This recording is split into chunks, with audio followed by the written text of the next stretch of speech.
powers here at Pikes Peak. Below, 12 miles of tortuous mountain road.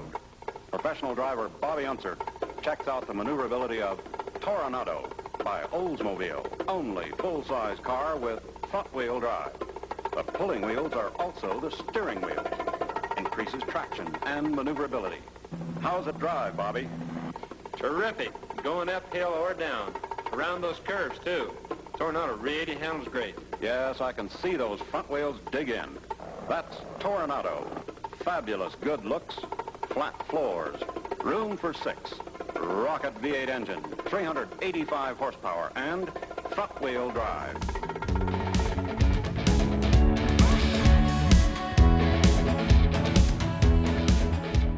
Hey everyone, welcome back to our YouTube channel, Greg's Restorations. Here we are today with a 1966 Oldsmobile Toronado. Has to be hands down the longest restoration we have ever done here at our facility. We've been working on this car on and off for 10 years, over 10 years. Started this project back in 2012, 2013, so now it's 2023, so it's been a long time we've been working on this car. It's a tribute car to the owner's first car when he got his license back in the 70s.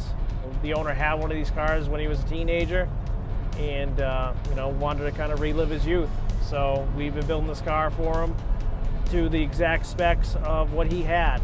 So this is the first year American production front wheel drive car. They had the Accord that was front wheel drive as well, but that wasn't a production car. So this is what started the era of all the front wheel drive vehicles in the United States. GM, Ford, Chrysler, everybody adopted kind of the front wheel drive scenario.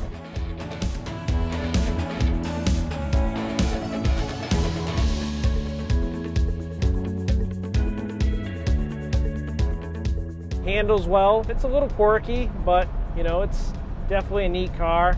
Was not a easy project by any means. Who is out there restoring a 1966 Oldsmobile Toronado? It's not a desirable car, but it's super cool if it's all done. When we started this project over 10 years ago, we actually helped figure out what parts from other cars actually still fit this car. I remember working on this, and they never had a rear brake line hose, but we were able to match it to a Cadillac of that era, and eventually Fusick, I believe, put that brake line in stock. Restoring this car before anybody thought it was kind of cool. You still don't see them. This is probably the only Toronado of this year I've seen on the road. You don't see them. They're just very hard to get parts for. Everybody wants a muscle car from the late 60s and early 70s. This is a cruiser, it's fun to drive. Big V8 in it, same engine and transmission they would use out of motorhomes. So they actually take this setup and it would be in the rear of, motorhomes from the 70s and 80s.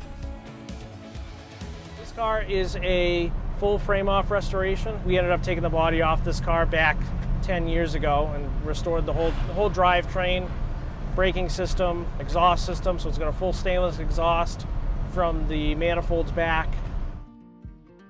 Products for the underside of this car we got from POR 15. They sell a good rust preventative paint. So they have their POR 15 and they got their top coat if it's out in UV lights. All the engine bay components are done with POR 15 engine enamel, manifold high temp paints, engine high temp paints, and detail paints as well. Check them out at por15.com. So this car is painted its factory color. Paint code on this car factory is MM, and that stands for Autumn Bronze Metallic. I call it like a burnt cinnamon metallic. We use all of Sherwin-Williams paints and undercoats. We used CC950 clear on it. Thing's flawless. I would say it's a driver paint job. We painted this car probably 8 years ago, so it's still held up. It's always been in storage for the amount of time, but it's a really presentable car. But this car, when we started out, was really rust-free. We did have to do floors and trunk. Nobody made any reproduction panels at the time, so we ended up buying a bead roller and making floors and trunk floors for this car.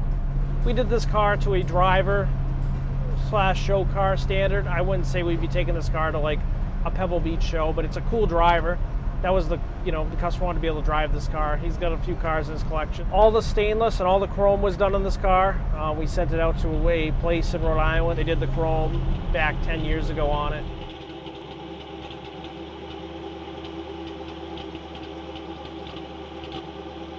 I want to give a huge shout out to our friends down at Fusick Automotive. They supply a lot of the weather stripping. Now they offer reproduction fuel tank. When we were fixing this car, we had to repair the fuel tank because nobody sold them, but now Fusick offers a fuel tank for this car. So they're getting with it and getting reproduction parts out there for us, so it's really nice to have somebody in our back door with that. We ended up having to buy a parts car for this vehicle because it was so hard to get certain parts from it.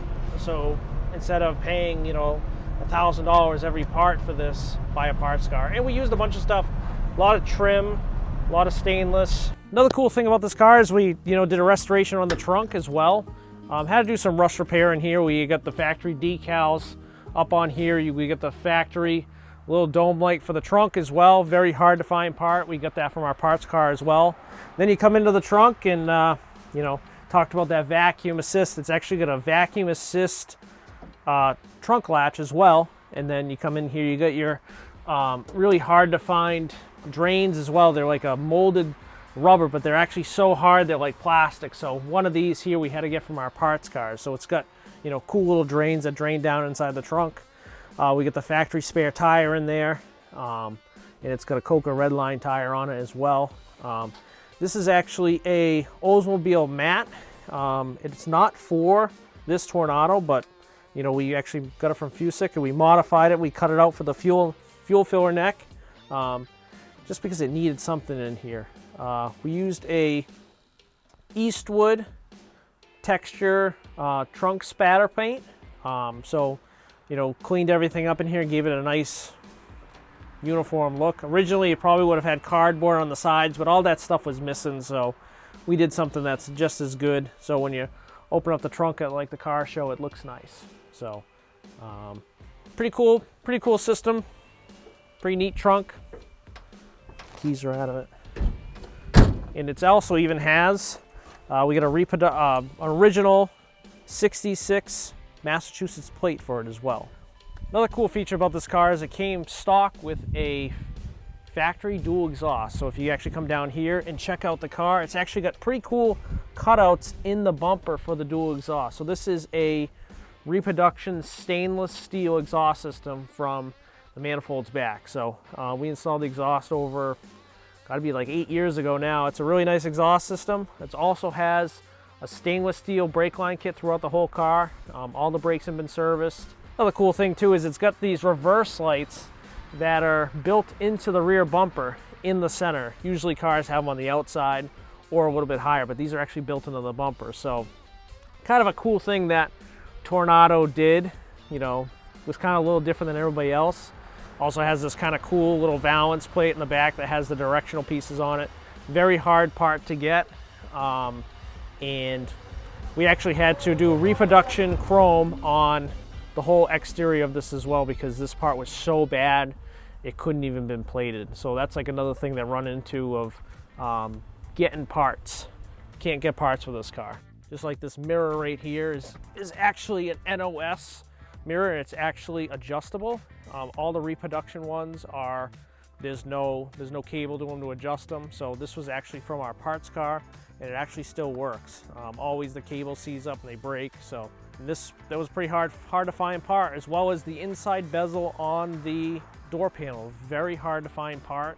We were able to get it off of our parts car as well. So you never know when you buy these parts cars, you're like, I don't think I'm gonna have enough stuff on it to be able to do what I do, but it has all the little trinkets that saves you thousands of dollars. Good. This is actually, we're in the day of driving an antique car. We actually broke down with it right here. Nothing crazy. Upper radiator hose broke, so this is part of the life of owning a classic car. So if you're gonna own a classic car, be prepared to have trouble sometimes. These cars are not brand new. We do all the best work that we can on them, and we actually take these cars for test drives and try to put a couple 100 miles on them before we give it back to you, so we don't have an issue like this. We'd rather have this issue happen to us during our work hours than you going on vacation or going out to dinner or doing something fun with the family. So not a major issue. We just had an upper radiator hose, blew. So I think it actually got a little hot and got sucked into the fan a little bit. So nothing crazy, but I just want to elaborate on this stuff happens. So if you want to own a classic car, these are the things sometimes that happen. I always recommend getting the best AAA that you can possibly get. For the couple $100 a year, it saves you money and saves you aggravation. So we restored these wheels in-house. We did a nice reproduction Coker red line tire. That's what the customer wanted. They're a little oversized, but they fit the car well. You can actually see the fin drums on the brake drums. It's kind of a cool little feature that the Oldsmobile had to help cooling because this car was so big. In 1966, they had 40,963 cars made in that year. So this was Motor Trend's Car of the Year in 1966. It was just such a cool design. It was different than anything else on the market. Very futuristic, very wide stance of this car as well. Oldsmobile actually went out of business in 2004. So April 29th was the last production model to roll off the assembly line. Oldsmobile is no more. So they were the longest running U.S. auto manufacturer. Late 1800s they started making cars and GM squashed them. Kind of sad. I would say probably my favorite feature about this car is the pop-up headlights. Kind of quirky. I want to do a huge shout out to our friends over at Retro Manufacturing. They gave us a retro sound system for this car. They offer a lot of different sound systems for a lot of the 60s and 70s muscle cars, but they actually had a system that fit this as well. So we used their dash speaker, amplifier, and subwoofer as well for this. So it gives it a nice modern feature. Eventually down the road, the customer might send out the original radio to have it restored and have modern features put into it, but for the time being, he's going to be using the Retro Manufacturing sound system. It works great, looks great. Another thing we got from our friends over at Retro Manufacturing was a universal auto antenna. So when you turn the key on, the antenna would have came up. It's kind of a cool, 60s and 70s features that these cars had. And the Toronado is actually pretty neat. So it's got the Oldsmobile rocket on the steering wheel. It's got kind of like a fighter pilot style, steering wheel. It's got the turn gauge. Everything is kind of futuristic in this car. We're talking about the 60s here, so everything was aviation and going to the moon. The space program, NASA, everything was kind of going in that direction. So very futuristic kind of setup here. Everything was restored in here. All the gauges, everything's working. You actually see in the pictures it was like how bad it was previously. All the dash and everything has been restored and all painted. Door panels have been cleaned up and painted. Carpet's been done. Restored factory seatbelts. There's a couple companies out there that make some stuff, but we actually ended up taking the original seatbelts and some aftermarket parts to make these seatbelts work. We use Seatbelt Planet. They're out in the Midwest. They did the seatbelt work for us. We took them out, we send them out to them. We used all of our chrome buckles and all of our buckle ends, and they put all new fabric on them and did all the stitching on them. So we made some stuff work.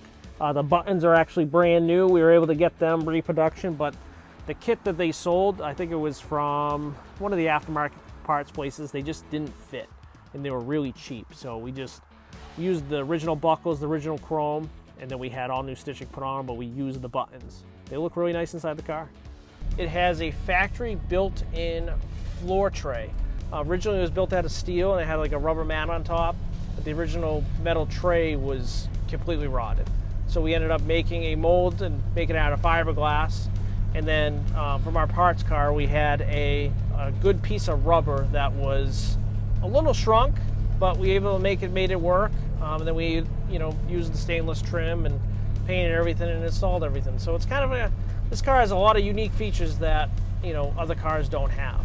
Another cool thing about these Torenados is they came with 7 shock absorbers. They had 4 in the back, 2 that went up vertical, and then ones that went horizontal for traction reasons and ride. You had your 2 shocks on each front tire in the front, and then you had 1 shock absorber on the steering to help with like steer and vibration and dampening. So some of the rare features of this car is it's actually a manual crank window setup and also a non-AC car. So these cars, a lot of them came with air conditioning and power windows. So this kind of has two rare options. So we don't hear the whining. Gotcha. You can hear the vacuum sound in the dash. This car is all vacuum assisted, gauges, headlights, a lot of the components in the dash, heating system. It needs vacuum to run all these components. So it's kind of, that was one of the most trickiest parts of this restoration, was making sure all the vacuum systems work. One of the cool features about this car is it's got a Oldsmobile Super Rocket 425 V8. It's got about 375 horsepower, about 450 foot-pounds of torque. It's made it up to a 3-speed automatic transmission, TH425. It's a 3-speed automatic turbo hydromatic transmission. So what it is this is a front-wheel drive car, so the transmission actually goes to a chain-driven gear system to the lower part of the transmission, which sends everything to the front of, in front of the engine. So the transmission, so the engine kind of sits on top of the transmission as well, a little bit. So it's just a very odd concept. These engines and transmissions are also in motorhomes because they needed the engine in the back of the motorhome. It would actually put the power to the wheels. Just a very odd, unique concept. This was a first-year production car in America. All cars nowadays are mostly, I would say 75% of the cars on the road are front-wheel drive. The Accord, that was also front-wheel drive, but it wasn't a production car. Well, they kind of share some unique features. The Accord and the Toronado, the designers of the Toronado wanted to have some cool features that they shared because it was like they wanted to give it kind of a tribute to it as well. Virtually, this was a 2-year only car. They had 4-generation Tornados from 1966 to 1992. This was the first generation. It went from 1966 all the way to 1970, but this was virtually a 2-year only car. Even the two cars shared some little differences as well for 66 and 67. 66, the front end grille was only for 66, and also there's a chrome or stainless chrome lip above the headlights, kind of gave it a nice little contrast on the body lines. That was only in 66 as well. 67, they went to a different style grille, and then also in 67, the headlights to the front, valance to the hood were all flush. 66 was a drum brake only car, so they had these funky fin drums all the way around the car to help with cooling. Very heavy car to have drum brakes all the way around. You better have all your maintenance and everything all adjusted and well. This car has just over 45,000 miles on it. There's really no way to tell if the speedometer rolled over, but I would probably say it has 145,000 miles on it due to the condition of the car when it came in. Back in the day, auto manufacturers didn't think cars would roll over to 100,000, or they wanted you to, trade out your car and buy a new one. So anytime it gets to 99,999, it rolls back over to zero. So I think this car has about 45,000 miles on it now. This car has a front torsion bar suspension in the front and a rear leaf spring in the back. It rides really nice. Very heavy car. It did have air shocks in it in the rear when we got it. We did just put regular conventional shocks in it for now. Around $5,500 brand new, $5,600 brand new. They had the regular base model, and then they had the upgraded model, so prices varied between early buying and late buying. It was actually a very expensive car for the age. It was about $1,000 more than the Corvette that year. So you had to really want this car to own one. So very unique, very different. Overall happy. It's 10 years later, but the customer's going to be taking us home next week. We're out doing some test driving on it and some final tuning. We're excited to see it leave because it's been a shop icon for years. Stay tuned for our next video.